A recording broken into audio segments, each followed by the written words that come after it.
বাড়ছে, বীজের দাম বাড়ছে, ফলে কৃষি এই এলাকায় এই বামপন্থীদের জয়, সিপিএম পার্টির প্রার্থীর জয় হচ্ছে অনেক বেশি বার্তা বহন করছে। মানুষ যে কৃষকের শত্রু তৃণমূল, সেটা ধূপগুড়ি এলাকার এই কৃষি এলাকার মানুষ প্রমাণ করেছে যে কৃষি সমবায়ে তৃণমূলকে রাখা যাবে না। কারণ তৃণমূল থাকে, তৃণমূল সাধারণ যুগে থাকে,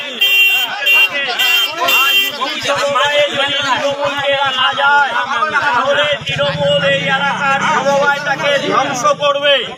ফলে এই জয়পুরীর কৃষক সব মানুষকে সিপিআইএম পার্টির পক্ষ থেকে অভিনন্দন জানানো হচ্ছে। কারণ দলমত নির্বিশেষে আমরা সব মানুষকে বলেছি যে এটা সমবায় বাঁচানোর জয়, এটাকে সমবায় বাঁচানোর নির্বাচন, এটা তৃণমূলের না, বিজেপির না। ফলে দাদা কি ফলাফল হলো আজকে ভাবে আমাদের উপর আক্রমণ করেছে, ছাপ্পা ভোট মেরেছে, অন্তত 50টা ছাপ্পা ভোট মেরেছে। তারপরও 9টা সিটের মধ্যে আমরা 8টা জিতেছি, সিপিআইএম 8টা জিতেছে।